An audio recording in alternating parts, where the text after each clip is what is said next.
भी खाने दी देंदे ने। अदर आओ जी कैमरामैन साहब दिखाओ इन्हां दा जनाब इन्होंने छोटा जो घर है इन्हों का सेटअप है खान पीने छोटी बच्ची ये बच्चा है बच्चा बच्चा बंदा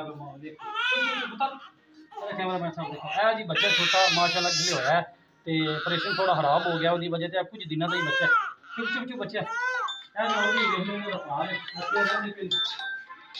ये हकदार है इन्हों का पता लगे नागरी इन्हों का घर भी जिथे रहते मतलब ही होंगे कि हकदार नहीं ना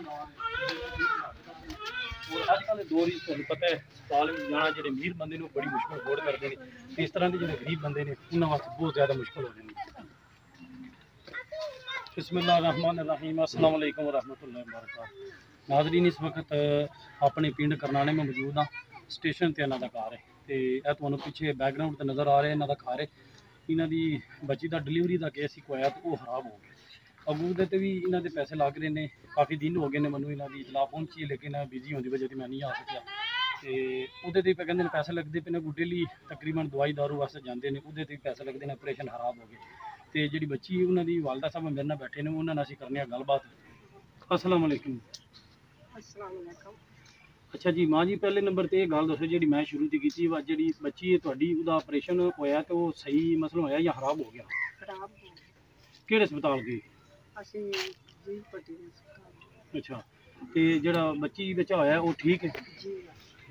तो वो खराब की डॉक्टर के समझो तुसीं डॉक्टरां दी वजह ते होया या कि वजह बनी होई? ओदा ब्लड प्रेशर हाई है अच्छा तो कुछ तंदी भी जड़ी है वो भी सही नहीं लगी ਉਹਦੀ वजह थी मतलब ऑपरेशन खराब हो गया तो ऑपरेशन खराब होने की वजह से हुण खर्चा आंदा पे ज़्यादा से ज़्यादा खर्चा ये डेली तुसीं मैं चेक कराउण जांदे हो या टीके शीके दे कोल लगदे टीके दवाइयां सारा कुछ पट्टियां रोजाना लगदे ते एक जरिए आमदन है मसले बच्ची का जिहड़ा पेका घर है जी ते उन्हां दे जिहड़े हस्बैंड ने या तुहाडे जिहड़े घर दे ने ये के मसला तुहाडा जरिए आमदन अच्छा ते वो जिहड़ी बच्ची है उन्हां दे जिहड़े हवन ने वो के करदे ने ते ये बच्ची तुहाडे घर रहिंदी जी वो कित्थे मुड़ा जिहड़ा बच्ची दा अच्छा दिहाड़ी दफी लांदा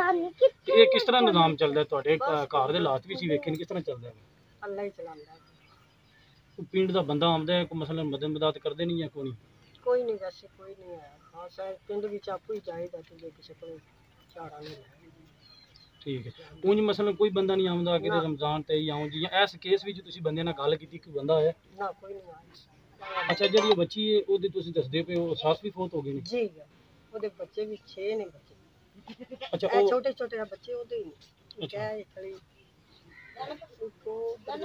ਉਹ ਜਿਹੜਾ ਮਸਲਾ ਬਾਬੇ ਰੀ ਨੇ ਸੀ ਉਹਨਾਂ ਦੇ ਕੁੜੀ ਦਾ ਜਿਹੜਾ ਘਰ ਹੈ ਆਪਣਾ ਉੱਥੇ ਅਸੀਂ ਗਏ ਬਾਬੇ ਰੀ ਜਿਨ੍ਹਾਂ ਦੀ ਲੱਤ ਤੇ ਲੱਗੀ ਉਹ ਇਹਨਾਂ ਦਾ ਸਹੁਰਾ ਜੀ ਉਹ ਮੇਰਾ ਵਾਲਿਦ अच्छा वो ਤੁਹਾਡੇ ਵਾਲਿਦ ਸਾਹਿਬ ਜੀ ਇਹਦਾ ਨਾਮ ਹੈ अच्छा अच्छा अच्छा सही है इसका मतलब कोई जरिया आमदन नहीं है तो इस नाजरीन जिस तरह के माई दसते पे ने कि बच्ची लैके गए अस्पताल डिलीवरी के केस वो ऑपरेशन खराब हो गया डॉक्टरों की गफलत की वजह थी तो वो सारी गल है अजकल के दौर में जो अच्छे खासे पैसे वाला बंदा है वह ऑपरेशन खराब हो जाए तो अफोर्ड बहुत मुश्किल कर सकता है कई बार बंदे औखे ऑपरेशन कराते हैं कुछ रोज़ बाद दवाई दारू के टांके लवाने जाके लवाने 100 टीका वो जो ढेर महंगा इलाज आएगा तो माँ जी जो ना 20,000 रुपया ये जो मैं अपनी तरफ नहीं किया बंदे जो वीडियो तकते पे वो देंगे ने सानू तो असी साड़ी कोशिश होती है कि जो हकदार ने उन्होंने तक पहुँचाइए तुम उन्होंने वास्ते दुआ कर सकते जी। नाजरीन ये जो 20,000 रुपया इन्होंने दिता है इस गले करके दिता है कि इन्हों की जी बच्ची है वो सारी गल जिस तरह कि तुहाडे जिक्र किया ऑपरेशन खराब हो गया तो वो भी इन्होंने दसते पे पैसे लगे ने तो हुण भी रोज़मर्रा ये कहते हैं असीं जाने पे टीका लवाने या जो भी ऑपरेशन 10 दिन होर खड़ना ये टांके लगन वाले ने तो टांके भी दो कोई नहीं डॉक्टर क्या दस दिन ऑपरेशन सही हो सकेगा मुन्नी नहीं हो जाएगा बाकी ये टांके हो लगन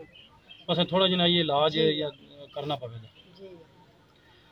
ਚਲੋ ਜੀ ਨਾਜ਼ਰੀਨ, ਇਨਸ਼ਾਅੱਲਾ ਸਾਡੀ ਕੋਸ਼ਿਸ਼ ਹੋਵੇਗੀ ਕਿ ਜਿਹੜਾ ਵੀ ਬੰਦਾ ਹੱਕਦਾਰ ਹੈ ਉਹਦਾ ਜਿਹੜਾ ਹੱਕ ਸਾਡੇ ਤੱਕ ਪਹੁੰਚੇ, ਤਾਂ ਇਨਸ਼ਾਅੱਲਾ ਮੈਂ ਕੋਸ਼ਿਸ਼ ਕਰਨਾ ਕਿ ਉਹਨਾਂ ਤੱਕ ਪਹੁੰਚਾਵਾਂ। ਮੇਰਾ ਹੀ ਉਹਦਾ ਜਿਹੜਾ ਮੁਸਤਫਾ ਕੈਮਰਾਮੈਨ, ਅਸੀਂ ਇਨਸ਼ਾਅੱਲਾ ਪੂਰੀ ਕੋਸ਼ਿਸ਼ ਕਰਨੇ ਆ। ਮੈਂ ਕੁਝ ਦਿਨ ਬਿਜ਼ੀ ਆ, ਉਹਦੀ ਵਜ੍ਹਾ ਤੇ ਜਿਹੜਾ ਨਾ ਮੈਂ ਇਹ ਕੰਮ ਨਹੀਂ ਕਰ ਸਕਿਆ। ਤੇ ਤੁਹਾਡੇ ਲੋਕਾਂ ਦੀ ਗੁਜ਼ਾਰਿਸ਼ ਹੈ ਕਿ ਤੁਸੀਂ ਵੀ ਪੈਸੇ ਭੇਜੋ ਆਪਣਾ ਸਦਕਾ ਖੈਰਾਤ। ਮੇਰਾ ਜਿਹੜਾ ਸਕਰੀਨ ਦੇ ਥੱਲੇ ਨੰਬਰ ਨਜ਼ਰ ਆ ਰਿਹਾ, ਇਸ ਨੰਬਰ ਤੇ ਤੁਸੀਂ ਮੈਨੂੰ ਰਾਬਤਾ ਕਰ ਸਕਦੇ ਹੋ, ਆਪਣਾ ਸਦਕਾ ਖੈਰਾਤ ਭੇਜੋ। ਇਨਸ਼ਾਅੱਲਾ ਪੂਰੀ ਕੋਸ਼ਿਸ਼ ਹੋਵੇਗੀ ਕਿ ਜਿਹੜਾ ਤੁਹਾਡਾ ਹੱਕ ਤੁਸੀਂ ਮਸਲਾ ਹੱਕਦਾਰਾਂ ਦਾ ਪੈਸੇ ਭੇਜ ਦਿਓ, ਉਹਨਾਂ ਦਾ ਹੱਕ ਉਹਨਾਂ ਤੱਕ ਪਹੁੰਚਾਈਏ। ਤੇ ਇਸ ਵੀਡੀਓ ਨਾਲ ਮੈਨੂੰ ਦੋ ਇਜਾਜ਼ਤ ਸੀ,